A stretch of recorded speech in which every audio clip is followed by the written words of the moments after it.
Bismillahirrahmanirrahim. Assalamu alaikum, dear students. Today we will start our topic, that is nuclear fusion and the difference between fission and fusion reaction. In our previous topic, we have studied nuclear fission reaction, but the other portion, that is nuclear fusion, is left behind.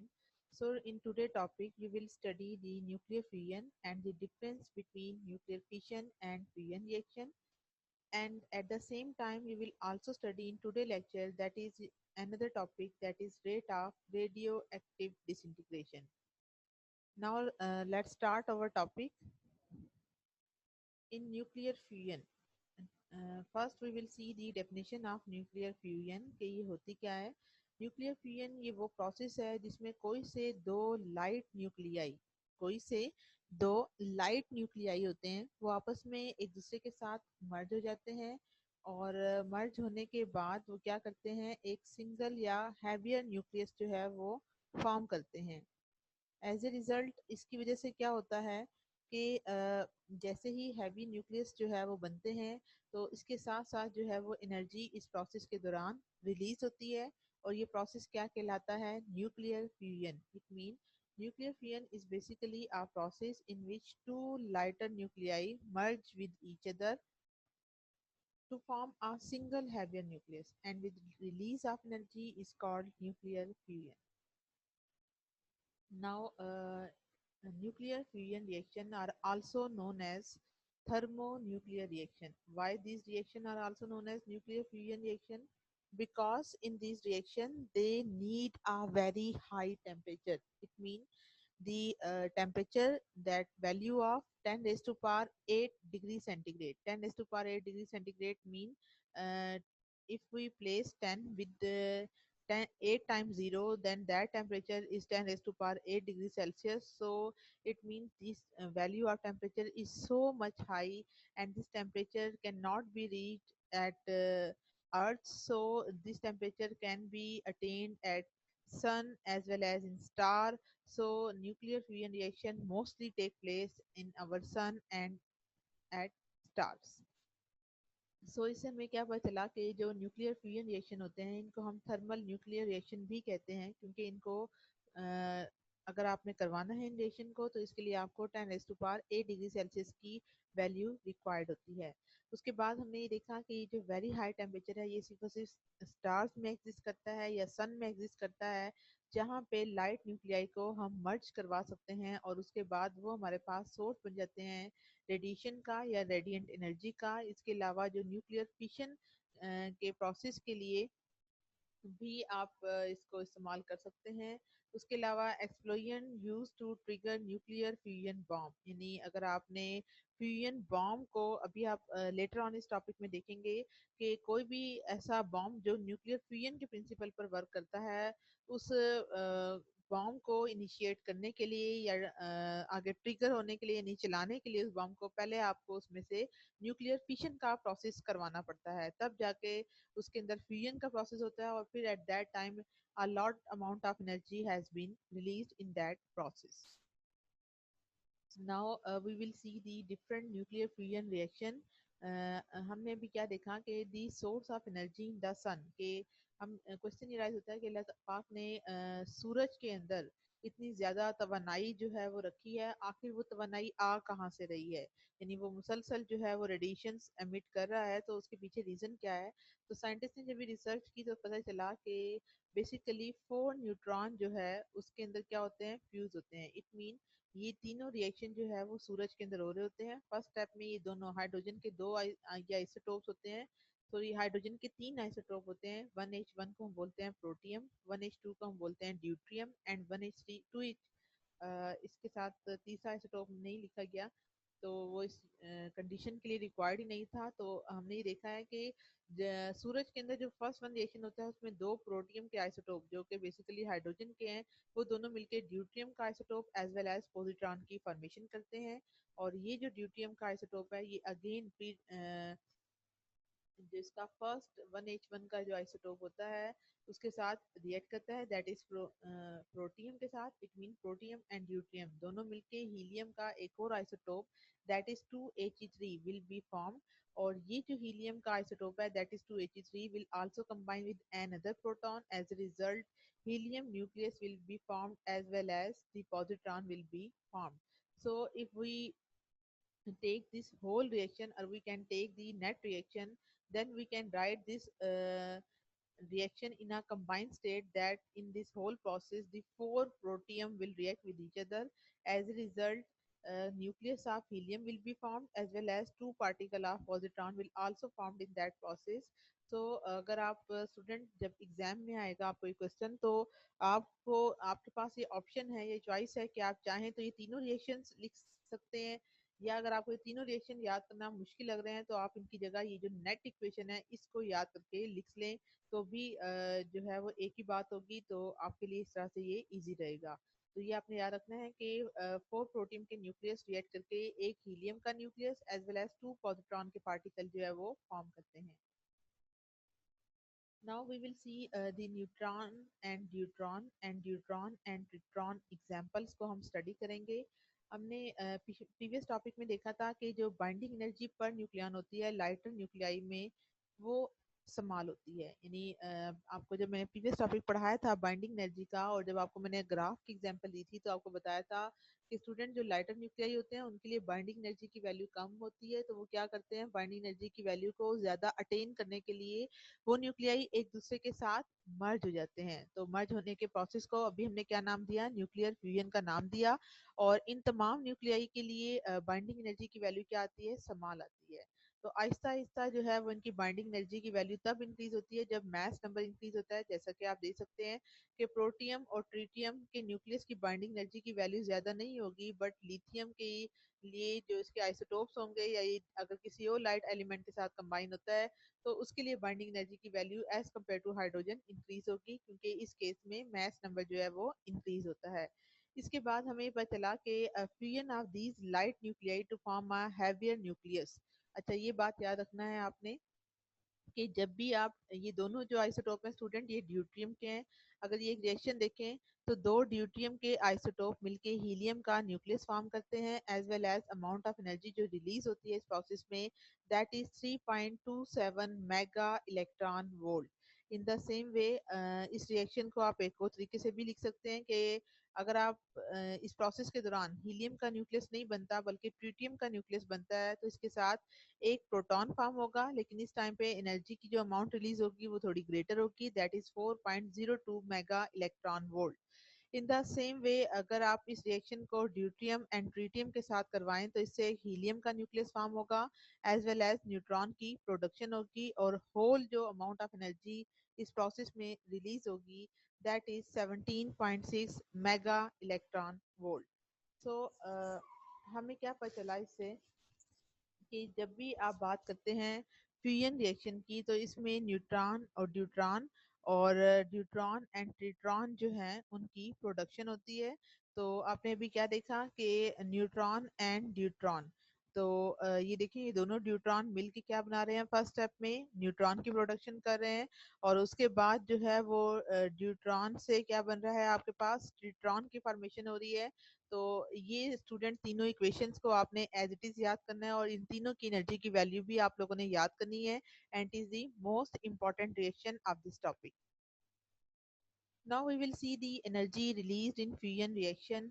Mostly the जो energy release होती है fusion reaction में, इसकी value अगर आप compare करते हैं nuclear fission को, जो आप लोगों ने प्रीवियस टॉपिक में पढ़ा था कि अगर आप देखें न्यूक्लियर फिशन को और न्यूक्लियर फ्यूजन को, तो हम ये कहते हैं कि फिशन के प्रोसेस में और फ्यूजन के प्रोसेस में क्या डिफरेंस था। तो वो अभी आपको थोड़ा सा मैं बताती हूँ कि आपने ये देखा था कि फिशन के प्रोसेस में क्या होता था हमारे पास कि एक जो है वो हैवी न्यूक्लियस किस में डिसइंटीग्रेट हो जाता था, दो स्मॉल न्यूक्लियाई के अंदर जो है वो डिसइंटीग्रेट हो जाता था। इट मीन एक जो हैवी न्यूक्लियस है वो किस में कन्वर्ट हो जाता था, बेरियम में, क्रिप्टॉन में, और उसके साथ न्यूट्रॉन जो है वो रिलीज होते थे, एज वेल एज जो है वो इसके साथ वो मैं अभी आपको और बच्चों ड्रा करके बताती हूँ, फिर आपको समझ आएगी।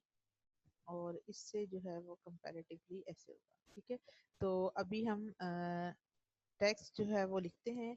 तो ये स्टूडेंट जो ऊपर मैंने लिखा है, ये आपके सामने एग्जाम्पल है न्यूक्लियर फ्यूजन की। कि न्यूक्लियर फ्यूजन के रिएक्शंस में क्या होता था कि हैवी न्यूक्लियस जो था वो आपके सामने ब्रेक हो जाता था लाइटर न्यूक्लियाई के अंदर। और इसके साथ साथ यहाँ पे क्या होता था, एनर्जी की एवोल्यूशन होती थी। इट मीन एनर्जी जो है वो इस प्रोसेस के दौरान रिलीज होती थी। And round about 200 mega electron volt energy will be release in case of nuclear fusion reaction. while in case of nuclear fission reaction, यानी जो न्यूक्लियर फिशन रिएक्शंस होते हैं उनके अंदर क्या होता है कि इस दौरान भी, यानी जब दो लाइट न्यूक्लियाई आपके पास कंबाइन हो और कंबाइन होने के बाद ये किस में मर्ज हो जाएं, एक हैवी न्यूक्लियस में। तो इस प्रोसेस को, सॉरी स्टूडेंट, आई थिंक यहाँ लिखने में मिस्टेक हुई है। ये जो था वो लिखते हुए हो गया ये problem. That is your nuclear fission था ये रिएक्शन। ठीक है, इसमें जो है वो ब्रेक डाउन होती है, जबकि ये रिएक्शन जो है वो आपके सामने एग्जाम्पल है न्यूक्लियर फ्यूजन के रिएक्शन की। ठीक है, तो ये रिएक्शन आपके सामने न्यूक्लियर फ्यूजन का रिएक्शन है। और इस दौरान भी हम कहते हैं कि amount of energy is release, but the but this energy is comparatively small. ठीक है, कि इस दौरान जो है एनर्जी जो रिलीज होती है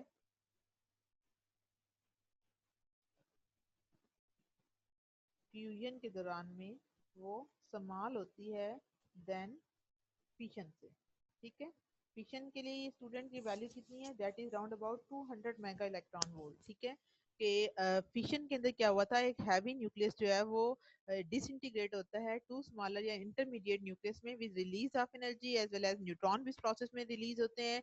और ये आपने पढ़ा था कि round about 200 mega electron volt energy जो है वो यूरेनियम के एटम से जो थी वो रिलीज होती थी। लेकिन फ्यूजन के अंदर टू स्मॉलर या लाइटर न्यूक्लियाई मर्ज होकर एक हैवी न्यूक्लियस फॉर्म करते हैं, और इस दौरान भी एनर्जी रिलीज होती है। याद रखिएगा, फिशन में और फ्यूजन में जो पॉइंट कॉमन है that is the evolution of energy या रिलीज ऑफ एनर्जी, के इन दोनों प्रोसेस में सेम टाइम पर एनर्जी जो है वो रिलीज होती है। लेकिन अगर आप एनर्जी की वैल्यू का कंपैरिजन करेंगे तो एनर्जी की वैल्यू जो ग्रेटर है that is for nuclear fission reaction, but this energy value is smaller for nuclear fusion reaction. Hopefully this all point will clear to all of you. Now we move toward our topic, that is the energy comparison in fission and fusion reaction। कि energy जो fusion के process में release होती है वो mostly या ज्यादातर जो है वो स्मॉलर होती है 200 मेगा इलेक्ट्रॉन वोल्ट की एनर्जी से, जो कि आपने fission of uranium and plutonium के केस के अंदर स्टडी की थी। लेकिन अगर आप इसके अलावा, ये एक अलग पॉइंट है स्टूडेंट, ये एक अलग पॉइंट है, तो आप लोगों ने इसको कंफ्यूज नहीं करना है एक दूसरे के साथ। न्यूक्लियर फ्यूजन के अंदर होता क्या है कि अगर आपके पास ड्यूटियम के जो आइसोटोप हैं, अब होता क्या है नेचर के अंदर अल्लाह ताला ने जो हाइड्रोजन का ये आइसोटोप है दैट इज योर ड्यूट्रियम, ये इतनी ज्यादा अमाउंट में पैदा किया है, इतनी ज्यादा अमाउंट में पैदा किया है कि इससे लॉट ऑफ एनर्जी जो है वो रिलीज होती है। यूरेनियम का अगर एक सिंगल एटम है ना, तो ये अल्लाह ताला ने ड्यूटियम का जो आइसोटोप है ये इतना अबंडेंटली पैदा किया है कि ये हमारी जमीन के मिलियंस ऑफ एयर के लिए जो है वो एनर्जी प्रोड्यूस करने के लिए काफी है। तो यहाँ से आप इसकी अबंडेंस का अंदाजा लगा सकते हैं कि सूरज के अंदर ड्यूटियम का आइसोटोप इतनी कसरत से पाया जाता है कि आखिरकार वो मर्ज होकर इस दौरान जो एनर्जी रिलीज होती है वो इतनी ज्यादा है कि वो हमारे जमीन को लाखों साल तक, 1 मिलियन जो है स्टूडेंट 10 लाख के इक्वल होता है, तो वो जो है वो मिलियंस ऑफ ईयर के लिए हमारी जमीन की जो एनर्जी की रिक्वायरमेंट है उसको फुलफिल करने के लिए काफी है। नाउ अब हम देखते हैं कि फ्यूजन के प्रोसेस में बेसिकली होता क्या है। कि जब भी आप फ्यूजन के प्रोसेस की बात करते हैं तो हम ये कहते हैं कि फ्यूजन के प्रोसेस में न्यूक्लियस एग्जिस्ट करते हैं। इट मीन अगर ये आपके पास एक न्यूक्लियाई है, एक एटम का न्यूक्लियाई है और ये दूसरे एटम का न्यूक्लियाई है, तो जो इनके दरमियान में पॉजिटिव चार्ज होते हैं, जो कि बेसिकली किसी भी न्यूक्लियस के प्रोटॉन जो होते हैं उनको हम कहते हैं कि वो बियर पॉजिटिव चार्ज रखते हैं। जब ये दोनों न्यूक्लियाई को, जाहिर बात है इन दोनों न्यूक्लियाई ने मर्ज होना है तो ही इनसे हैवी न्यूक्लियस बनेगा। बट मर्ज ये कैसे हो, क्योंकि इन दोनों के पास पॉजिटिव चार्ज है।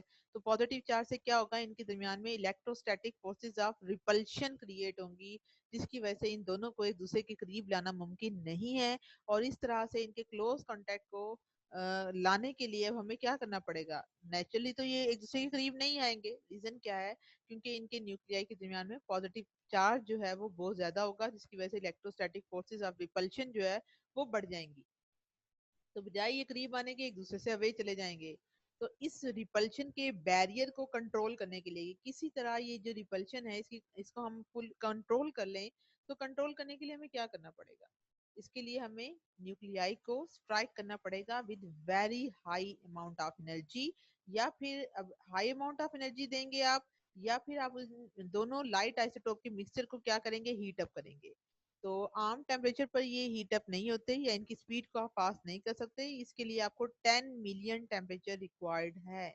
और 10 मिलियन टेम्परेचर अर्थ पर जरा बहुत मुश्किल ही आता है। तो एट एक्सट्रीमली हाई टेम्परेचर, तो अगर आप इसमें जीरो काउंट करें, 3, 4, 5, 6, ठीक है, 10⁻⁶ डिग्री सेल्सियस जो है, इतना हाई टेम्परेचर चाहिए तब जाके ये न्यूक्लियाई एक दूसरे के करीब आ सकते हैं। अदरवाइज आप इनकी रिपल्शन के बैरियर को कंट्रोल नहीं कर सकते।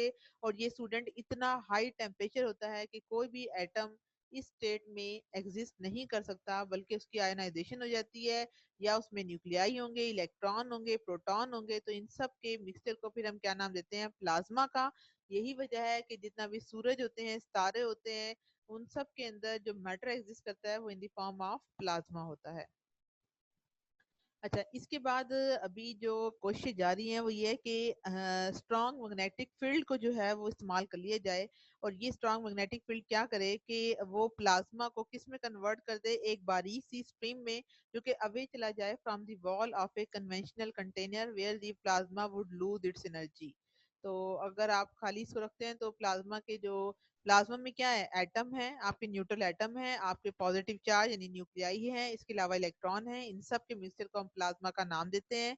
और इनके पास जो एनर्जी होगी वो एक दूसरे के साथ स्ट्राइक करके वो लूज कर देंगे।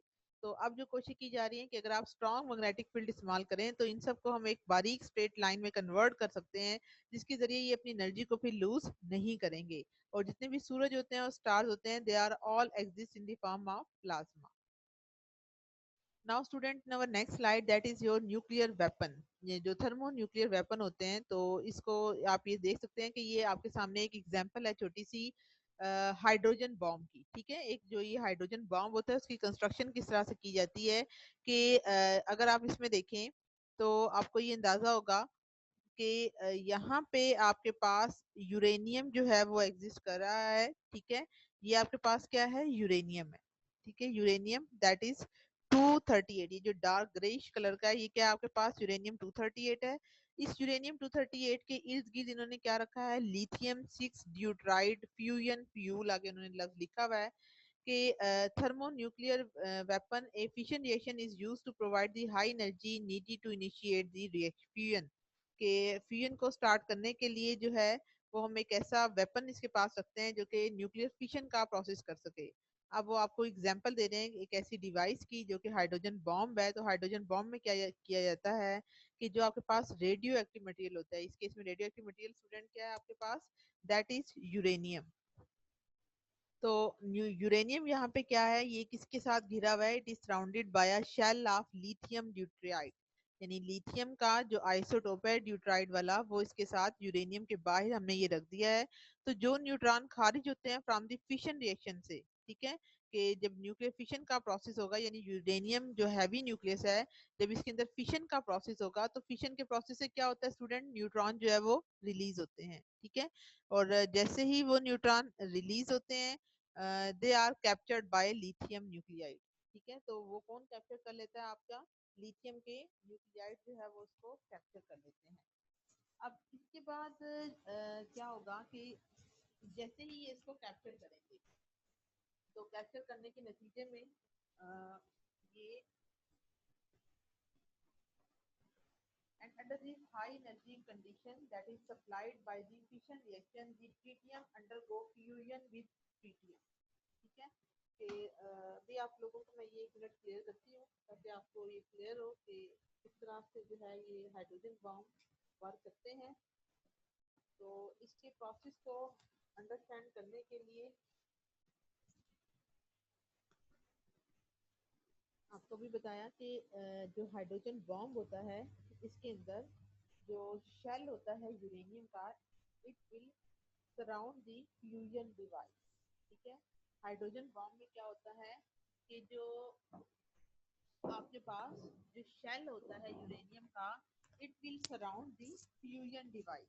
एज ए रिजल्ट क्या होगा, normally this isotope of uranium will not undergo fission, but under high temperature condition it will। यानी आपको ये बता रहे हैं कि जो यूरेनियम का आइटम है वो भी नॉर्मल वे में, यानी अगर वो पड़ा हुआ है ना तो वो अपने आप को डिसइंटीग्रेट इतनी आसानी से नहीं करेगा, यानी उसके अंदर न्यूक्लियर फिशन का प्रोसेस इतनी आसानी के साथ नहीं होगा। तो अगर उसके अंदर न्यूक्लियर फिशन का प्रोसेस इतनी आसानी से नहीं होगा, तो अगर आपने फिशन करवानी है तो इसके लिए आपको हाई अमाउंट ऑफ एनर्जी इसके अंदर देनी पड़ेगी। इट मीन अगर हाई अमाउंट ऑफ एनर्जी की कंडीशन इसके लिए रिक्वायर्ड है जो कि हमें चाहिए इस प्रोसेस के लिए, तो हमें हाइड्रोजन बॉम्ब को क्या करना पड़ता है, हम हाइड्रोजन बॉम्ब को नाम देते हैं स्टूडेंट फिशन फ्यूजन बॉम्ब का। फिशन फ्यूजन बॉम्ब हम इसको क्यों कह रहे हैं, क्योंकि ये जो है पहले न्यूक्लियर फिशन यानी जो यूरेनियम का आइटम है वो एनर्जी एब्जॉर्ब करता है। एनर्जी जैसे ही ये यूरेनियम का आइटम एब्जॉर्ब करेगा तो वो किस में कन्वर्ट हो जाएगा, फिशन का प्रोसेस करेगा, जिसके दौरान एनर्जी न्यूट्रॉन रिलीज होंगे और साथ ही एनर्जी भी रिलीज होगी। जो एनर्जी रिलीज होगी वो इस इतनी होगी कि वो लिथियम जो लाइटर न्यूक्लियाई हैं, ठीक है, ये जो लाइटर न्यूक्लियाई होंगे लिथियम के जो आइसोटोप हैं वो आपस में एक दूसरे के साथ मर्ज हो जाएंगे। तो इससे हमें पता चला कि हाइड्रोजन बॉम्ब का सेकंड नेम क्या है, that is fission fusion bomb.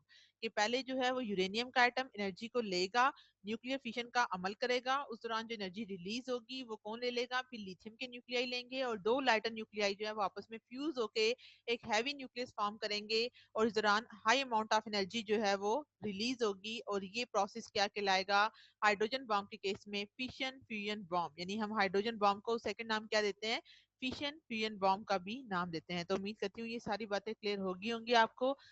उसके बाद हम क्वेश्चन ये राइज होता है कि why do lighter nuclei generally undergo fusion while heavier element show nuclear fission. कैसा क्यों होता है कि जो भारी न्यूक्लियस होते हैं वो फिशन के प्रोसेस में जाते हैं और लाइटर न्यूक्लियाई जो है वो फ्यूजन के अमल में जाते हैं।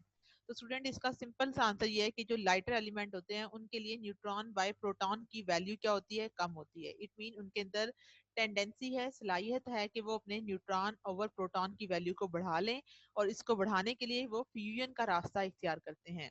ठीक है, जैसे मिसाल के तौर पे आपके पास हीलियम है, इसके लिए n ओवर p की रेशियो 1 आती है, जबकि हाइड्रोजन के लिए उस केस में कोई न्यूट्रॉन नहीं है और इसलिए n ओवर p की वैल्यू इस केस में 0 आती है। लेकिन अगर आप हैवियर एलिमेंट लाइक यूरेनियम की बात करते हैं तो उनके लिए n ओवर p की रेशियो काफी ज्यादा है। तो इस केस में क्या करेंगे कि वो अपनी इस रेशियो को रिड्यूस कर सकते हैं, यानी वो अपने न्यूट्रॉनों को कम कर सकते हैं। तो इसको कम करने के लिए वो क्या करते हैं, they achieve it through nuclear fission. तो फिशन के प्रोसेस में आपने देखा था जब आपने यूरेनियम की डिसइंटीग्रेशन पढ़ी थी तो आपको याद होगा कि उस दौरान न्यूट्रॉन जो है वो रिलीज हुए थे, in which certain number of neutron are ejected and thus it will lower the n by p value of the product. तो वैसे आपको जरूरत तो नहीं है यहाँ पे मजीद एक्सप्लेन करने की, लेकिन चले मैं आप लोगों को थोड़ा सा क्लियर और कर देती हूँ कि कल को फिर आप ये ना कहें कि हमें जो है वो इस बात की समझ नहीं आई थी। तो स्टूडेंट आपको ये बता रहे हैं कि जब हम न्यूक्लियर फिशन की बात करते हैं तो फिशन में क्या हुआ था कि आपके पास तीन जो है वो एलिमेंट के, सॉरी, दो आइसोटोप बनने थे और तीन जो है वो आपके पास न्यूट्रॉन जो है वो रिलीज हुए थे। ठीक है, ये आपके पास न्यूक्लियर फिशन का प्रोसेस था। कि इसके अंदर आपने क्या देखा था कि फिशन के प्रोसेस में आपके पास क्या हुआ था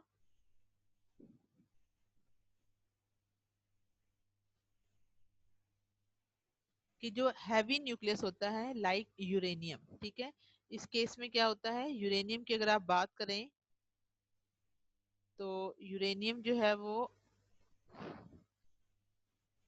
एक मिनट स्टूडेंट,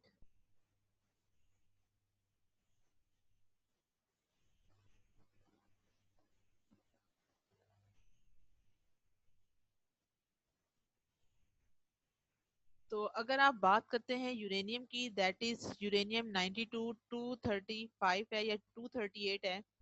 तो ये जो है वो आपको याद होगा कि एक जो था वो इससे एलिमेंट क्रिएट हुआ था, दैट इज बेरियम। इसके अलावा इसके साथ क्या क्रिएट हुआ था, दैट इज क्रिप्टॉन। और इसके साथ साथ क्या रिलीज होते हैं, ये तीनों के तीनों क्या हैं आपके पास, न्यूट्रॉन्स हैं। ठीक है। और अब यहाँ देखें कि यूरेनियम 235 में N/P रेशियो जो है ये काफी ज्यादा होती है। ठीक है। इस केस में क्या होते हैं, N/P की वैल्यू क्या होती है, ग्रेटर होती है। तो चूंकि इसके पास न्यूट्रॉन अब ज्यादा है एज कम्पेयर टू प्रोटॉन के मुकाबले में, तो इसके पास ये टेंडेंसी है कि ये जो है वो अपने अंदर से न्यूट्रॉनों को रिलीज कर सकता है। तो जैसे ही न्यूट्रॉन रिलीज होंगे, तो by the loss of neutron N/P की जो वैल्यू होगी वो क्या हो जाएगी, डिक्रीज हो जाएगी। ठीक है। N/P की वैल्यू क्या हो जाएगी, डिक्रीज हो जाएगी। इट मीन जो N/P की रेशियो हो जाएगी ये समाल हो जाएगी due to the loss of neutron. क्योंकि इस प्रोसेस में, फिशन के प्रोसेस में क्या होता है, न्यूट्रॉन जो है वो लॉस हो जाते हैं। तो इस तरह से इनकी N/P की रेशियो के अंदर जो है वो लेटर ऑन कमी आ जाएगी। ठीक है। तो उम्मीद करती हूँ ये बात समझ आई होगी आपको। इसके बाद स्टूडेंट जो हमारा इंपॉर्टेंट डिफरेंसेस हैं, that is between nuclear fission and nuclear fusion reaction, वो आज के टॉपिक में हम डिटेल में देखेंगे कि what is the major difference between nuclear fission and nuclear fusion reaction. अभी आपको बताया कि फिशन में हैवी न्यूक्लियस जो है वो ब्रेक होता है इनटू लाइट न्यूक्लियाई या into two nuclei of intermediate message, जबकि फ्यूजन में दो लाइटर न्यूक्लियाई जो है वो हैवियर न्यूक्लियस फॉर्म करते हैं। फिशन के प्रोसेस के लिए हमें न्यूट्रॉन जो रिक्वायर्ड होता है फिशन करवाने के लिए वो स्लो होना चाहिए। फ्यूजन के प्रोसेस में हमें टेम्परेचर बहुत हाई रिक्वायर्ड होता है जो कि स्टार्ट कर सके फ्यूजन के रिएक्शन को। न्यूक्लियर फिशन जो है वो हम आर्टिफिशियली लैब में कर सकते हैं, लेकिन फ्यूजन का जो रिएक्शन है वो नेचुरल है, क्योंकि इसके लिए हमें एनर्जी बहुत हाई चाहिए और इतना हाई टेम्परेचर हम जमीन पर अटेन नहीं कर सकते। तो ये जो है वो सोलर सिस्टम में या जो स्टार्स वगैरह होते हैं वहीं पर ही होता है। उसके बाद स्टूडेंट फोर्थ वन है कि जो न्यूक्लियर फिशन है कि फ्यूजन फ्यूजन का जो रिएक्शन होता है,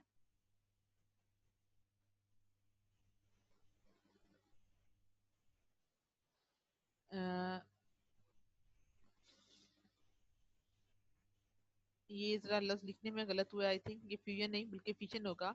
कि फिशन जो है उनके चेन रिएक्शन होते हैं। ये आपको बताया था लास्ट टाइम कि जो भी एटम बॉम्ब है वो न्यूक्लियर फिशन के प्रोसेस पर वर्क करता है। जिसमें आपको मैंने क्रिटिकल मास एंड सब क्रिटिकल मास के बारे में कंसेप्ट दिया था कि न्यूक्लियर फिशन जो है वो फिशन चेन रिएक्शन इसमें हो सकता है, जबकि फ्यूजन जो रिएक्शन होता है वो साइक्लिक प्रोसेस होता है, लेकिन इसमें कोई चेन रिएक्शन नहीं होता।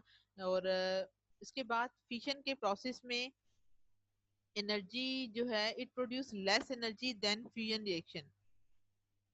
ये अब किसकी बात हो रही है, ये ओवरऑल रेशियो की बात हो रही है, जो आपको अभी पहले बात बताई ड्यूटियम के आइसोटोप वाली और 200 मेगा इलेक्ट्रॉन वोल्ट वाली, कि अगर आप एक सिंगल एटम की बात करें तो उस सूरत में आपको बताया था कि जो न्यूक्लियर फ्यूजन का प्रोसेस है उस दौरान एनर्जी कम रिलीज होती है। लेकिन डिफरेंस में अगर आप बात करें तो ये ओवरऑल एक हैवियर मास ऑफ सन की ओवरऑल बात करें तो उस सूरत में हम कह रहे हैं कि न्यूक्लियर फ्यूजन का जो प्रोसेस होता है इस दौरान ज्यादा एनर्जी रिलीज होती है as compare to fission reaction के। उसके बाद fission reactors they are develop. Wait student, मैं एक दफा इसको देख लूं, मुझे लग रहा है शायद कुछ डिफरेंस में गड़बड़ हुआ है। स्टूडेंट इसको जो है वो आप करेक्ट कर लीजिएगा।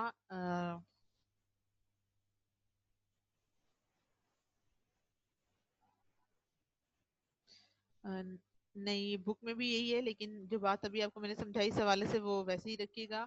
इसके बाद ये बता रहे हैं आपको जो बहुत सारी टेक्निक है फिशन के रिएक्टर को डेवलप करने की, वो भी जारी है। ये फ्यूजन नहीं होगा बल्कि यहाँ फिशन का लफ्ज आएगा, जबकि न्यूक्लियर फ्यूजन का जो फ्यूजन का रिएक्टर है इट इज इन प्रोसेस, यानी इसको जो है वो तैयार करने की कोशिश की जा रही है, किसी तरह हम इतना हाई टेम्परेचर जो है वो अटेन कर लें। उसके बाद फिशन को हम पीसफुल पर्पस यानी मन के मकसद के लिए, जैसा कि इलेक्ट्रिसिटी वगैरह इसकी प्रोडक्शन के लिए इस्तेमाल कर सकते हैं या एटॉमिक एनर्जी के लिए हम इसको इस्तेमाल कर सकते हैं। लेकिन कहते हैं अभी तक फ्यूजन के रिएक्शन को हम इस्तेमाल कर सकते हैं फॉर डिस्ट्रक्शन पर्पस के लिए, that is producing a hydrogen bomb.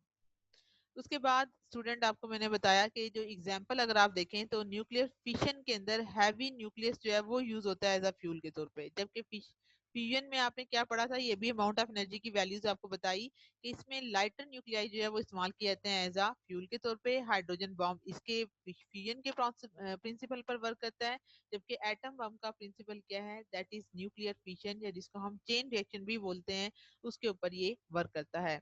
आज का टॉपिक आपका फिशन और फ्यूजन का यहाँ तक तो कंप्लीट होता है, लेकिन आज के टॉपिक में इसके साथ मैंने आपको rate of radio active disintegration के बारे में भी पढ़ाना था। तो अगर आप देखें तो हम ये कहते हैं कि जितने भी एटम होते हैं तमाम रेडियो एक्टिव के, they are undergoing spontaneous disintegration, के जो हैवियर न्यूक्लियस होते हैं उनके अंदर से रेडिएशंस जो हैं वो कॉन्टिन्यूसली एमिट हो रही होती हैं, और उनका जो रेट होता है डिके का रेडियो एक्टिव न्यूक्लियाइड का, वो फॉलो करता है फर्स्ट ऑर्डर काइनेटिक्स को। यानी इनके अंदर जो रेट ऑफ रिएक्शन है मोस्टली वो एक ही न्यूक्लियस स्पीशी के ऊपर डिपेंड कर रहा होता है, और इसके ऊपर external factor like temperature, pressure, chemical combination या नंबर ऑफ मोल्स वगैरह उनके ऊपर ये डिपेंड नहीं करता है। Therefore, the number of nuclei disintegrate per unit time, that is the ratio of radioactive decay, is directly proportional to the number of radioactive nuclei in the sample. यानी आपको क्या बता रहे हैं यहाँ पे कि फर्ज करें यहाँ पे एक सिंपल वर्ड है दैट इज एन, जैसा कि आपको यहाँ नजर आ रहा है। एन आपके पास रिप्रेजेंट कर रहा है कि एक इतना बड़ा सैंपल पड़ा हुआ है न्यूक्लियाइड का जो कि अनस्टेबल है, ठीक है। यानी हमारे पास सैंपल के अंदर जो नंबर ऑफ अनस्टेबल न्यूक्लियाइड है उसको हम किससे रिप्रेजेंट करें, द वैल्यू ऑफ एन से। टाइम जो है उसको हम टी से, और डी का वर्ड इस्तेमाल करता है चेंज या कंसंट्रेशन, ठीक है। तो अगर आप कंसंट्रेशन ऑफ एन को रिप्रेजेंट करें डी से, तो रेट ऑफ रिएक्शन आपको मैंने केमिकल काइनेटिक्स चैप्टर में बताया था कि रेट ऑफ रिएक्शन हमेशा D N over D T के इक्वल होता है, और ये जो है वो डायरेक्टली प्रोपोर्शनल है to the amount of the sample that is the value of N. और माइनस का साइन हमने इसे इंट्रोड्यूस किया है क्योंकि इसकी अमाउंट जो है यानी D N over D T क्या है, ये रेट ऑफ डिक्रीज शो करता है in the number of unstable nuclide that is your value of N. And यहाँ पे आपने पढ़ा है कि प्रोपोर्शनलिटी जब भी खत्म करते हैं तो इक्वल का साइन लगा के कोई कांस्टेंट, और इस केस में जो कांस्टेंट है दैट इज योर के, ठीक है। और के क्या कहलाता है, that is your radio active decay constant. तो इस केस में चूंकि हम रेट ऑफ डिके स्टडी करने लगे हैं, तो इसलिए रेट ऑफ डिके के लिए हम यहाँ पे जो सिंबल लगाएंगे दैट इज योर के। So it represents the fraction of total number of unstable nuclei in a sample transferred per unit time and is often expressed in reciprocal per second. यानी के का अगर आप यूनिट निकालना चाहे तो वो पर सेकंड इसका यूनिट होगा। तो अगर आप इसकी ये जो है यहाँ पे अगर आप देखें तो अभी आपने पढ़ा कि minus D N over D T किसके इक्वल है, के डी टी के इक्वल है। तो इंटीग्रेशन के रूल्स मैं आपको पहले सारे करवा चुकी हूँ कि अगर दो वैल्यूज सेम हो यानी डी एन बाई एन कर लें, और अगर आप के टी डी को इधर ले जाएं, तो जो चीज कांस्टेंट होती है वो हमेशा इंटीग्रेशन से हम बाहर लिख लेते हैं। और ऐसी अमाउंट को सॉल्व करने का हमारे पास क्या रूल होता है कि हम हमेशा इसके साथ माइनस लॉग नेचुरल लगाते हैं, और इसके साथ हम क्या लिखते हैं, that is your value of N, ठीक है। और इसके साथ हमें क्या करना होता है कि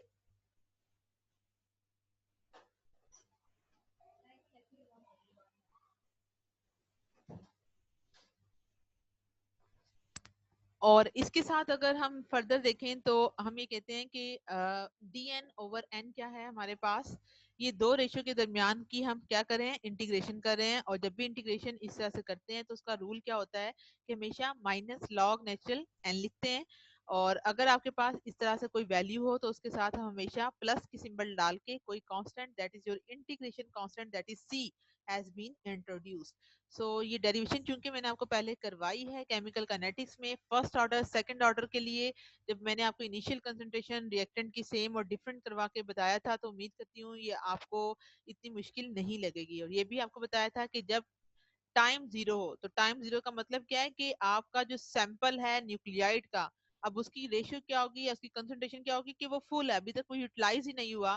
तो मैक्सिमम के लिए हम एन के साथ क्या लगा लेंगे, एन नॉट, इसको हम क्या बोलेंगे, एन नॉट। और एन नॉट आपके पास स्टूडेंट क्या है, that is your maximum concentration of the sample है, यानी फुल अमाउंट ऑफ सैंपल को हम एन नॉट से रिप्रेजेंट करेंगे। तो जब आप इस इक्वेशन में ये वैल्यूज पुट करेंगे, तो मैं आपको भी करके बता देती हूँ ताकि आपको समझ आए।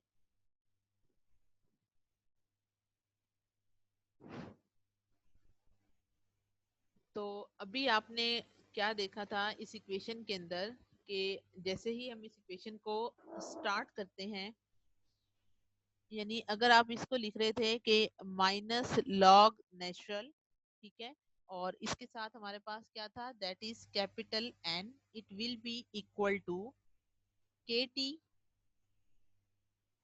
Plus C, right. तो अभी हमने क्या देखा कि when time is equal to zero, तो जो हमारे पास अमाउंट ऑफ सैंपल है दैट इज एन, वो मैक्सिमम हो गई है, और मैक्सिमम के लिए हमने यहाँ पे क्या लग लगाया, एन नॉट। तो जब आपके पास टाइम की वैल्यू जीरो है, तो अगर आप इन वैल्यूज को इसके अंदर पुट करें, तो एन आपका किससे रिप्लेस हो जाएगा, that is your N naught से, और टाइम की वैल्यू क्या है आपके पास, जीरो है, और सी जो इंटीग्रेशन कांस्टेंट है वो ऐसे ही आ जाएगा, और फाइनली सी की वैल्यू आपके पास क्या होगी, that is minus log natural N naught. It mean C की जो वैल्यू आपके पास आई है वो क्या आई है आपके पास student, that is your C is equal to minus log natural and naught K equal आ गई है, ठीक है। तो अब आप इसी इक्वेशन में, यानी ये वाली जो आपके पास इक्वेशन है that is your equation number 1 है ये वाली, इसके अंदर अगर आप इस सी की वैल्यू को इंट्रोड्यूस करें, तो हम क्या कह सकते हैं कि जैसे ही आप ये सी की वैल्यू इस इक्वेशन के अंदर पुट करेंगे, तो इस इक्वेशन के अंदर पुट करने से हमारे पास क्या होगा, तो जैसे ही आप ये वैल्यू को इसके अंदर डालेंगे तो ये इक्वेशन क्या हो जाएगी, that is minus log natural N is equal to K T plus C की वैल्यू क्या है, minus log natural N naught, ठीक है। तो इसके बाद आपके पास आगे फर्दर क्या ऑप्शन बचता है कि आप जो है वो इधर लिख सकते हैं, that is minus log natural N is equal to K T, plus minus student क्या होता है, माइनस होता है, ठीक है। और इसके बाद क्या है, that is log natural N naught, ठीक है। तो यहाँ तक आपको उम्मीद करती हूँ समझ आई होगी सारी बात की।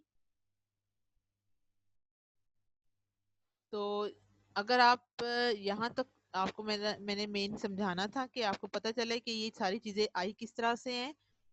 तो यहाँ से बच्चों आपके पास एक इक्वेशन आ जाती है। अब बाकी जो डेरिवेशन है मैं आपको स्लाइड पर वापस लेकर जाती हूँ ताकि आपको मजीद क्लियर हो। तो यहाँ तक देखें बच्चों, ये इक्वेशन वो आ गई, that is minus log natural N is equal to K T minus log natural N naught. It mean अगर आप माइनस लॉग नेचुरल एन और minus log natural N naught को एक साइड पर कर दें, तो ये इक्वेशन रीअरेंज होके माइनस का साइन जो है वो या फिर ऐसा करती हूँ आपको मजीद क्लियर करती हूँ ताकि आपके जहन में कोई गड़बड़ ना हो,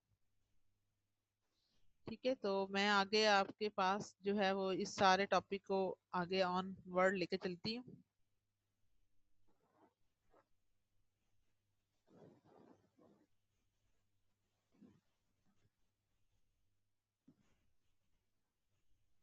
तो बच्चों आप लोगों ने अभी क्या देखा था कि आपने ये इक्वेशन देखी,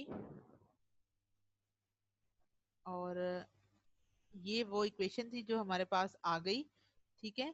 तो अब हमने क्या करना है कि हमने इस इक्वेशन को आगे लेकर चलना है, ठीक है। तो अब हम क्या करेंगे कि माइनस लॉग नेचुरल एन, ये माइनस का है, इक्वल के इधर आएगा तो क्या हो जाएगा, plus log natural N naught is equal to K T, right. तो अब आप ये देख लें कि यहाँ पे आप प्लस वाली सिंबल को पहले लिख लें, ठीक है। और दो दफा अगर लॉग नेचुरल हो तो बच्चों हम उसको एक दफा लिखते हैं, और इसको जो है वो आप माइनस लॉग नेचुरल एन कर लें इक्वल टू के टी कर लें, ठीक है। इन दोनों लॉग नेचुरल को आप कॉमन लें और एक दफा लिखें, और एन नॉट जो है वो इसका ऊपर लिखा जाएगा, और माइनस का मतलब क्या होता है, डिवीजन, और इसको जो है वो आप एन के साथ लिखेंगे and it will be equal to K T. तो ये इक्वेशन बच्चों क्या बन जाएगी आपके पास, that is log natural N naught by N is equal to K T. तो उम्मीद करती हूँ यहाँ तक आपको ये बात क्लियर होगी होगी कि जब भी आपने इस तरह से ये एक इक्वेशन जो है वो आपके पास आती है, तो अगर हम अगेन अपनी स्लाइड की जानी मूव करते हैं तो यहाँ तक आपको ये डेरिवेशन के स्टेप क्लियर होंगे होंगे कि यहाँ से जो है वो आप के को निकाल सकते हैं, तो के साथ अगर आप स्टूडेंट नोट करें तो यहाँ पे टाइम जो है वो मल्टीप्लाई कर रहा है, तो जब टाइम मल्टीप्लाई कर रहा है तो वो इक्वल के जब दूसरी तरफ जाए तो वहां जाके वो क्या करता है, डिवाइड करता है, और डिवाइड करने पर ये 1/t log natural N naught by N हो जाएगा। और आगे आपको रूल बताया था कि जब भी लॉग नेचुरल को हम सिंपल लॉग में कन्वर्ट करते हैं तो इसके साथ हम पहले 2.303 की जो वैल्यू है वो इंसर्ट करते हैं, और बाकी जो है वो सेम फैक्टर आपका एज इट इज रहेगा। और अगर आप के की जगह पे आप टाइम इंट्रोड्यूस करना चाहें, इट मीन टाइम यहाँ डिवाइड करा है, तो के जो है वो इधर आ जाएगा, और इस तरह से हमारे पास ये टाइम पीरियड की वैल्यू आ जाती है। और इस पूरी इक्वेशन को बच्चों हम नाम देते हैं कि ये इंटीग्रेटेड फॉर्म है of the first order rate graph equations की। तो यहाँ तक आप लोगों ने देखा, और इसी से जो है वो बच्चों हमारे पास के की जो वैल्यू निकली दैट इज -dn/dt के इक्वल आई थी।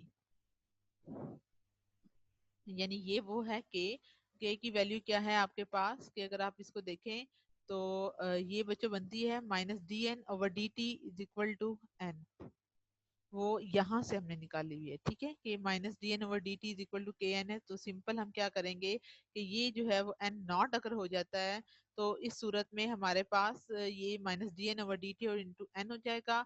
तो हम क्या कहेंगे कि रेट डेफिनेशन जब भी अगर पेपर में आए आपको radio active decay constant that is के की, तो हम ये कहते हैं ये बेसिकली रेशियो होती है of the amount of the substance. ठीक है, आपके पास अमाउंट ऑफ द सब्सटेंस है जो कि डिसइंटीग्रेट कर रहा है पर unit time to the amount of the substance present. ये एन क्या है कि जो आपके पास जितना सैंपल में अनस्टेबल न्यूक्लियोटाइड प्रेजेंट है उसके रेशियो के इक्वल होता है। और रेट कांस्टेंट की वैल्यू ये कैरेक्टरिस्टिक है हर रेडियो एक्टिव न्यूक्लियोटाइड का, और हर एक के लिए इसकी वैल्यू क्या निकलती है, डिफरेंट निकलती है। तो आज का टॉपिक हमारा एंड होता है। Okay student, take care and अल्लाह हाफिज।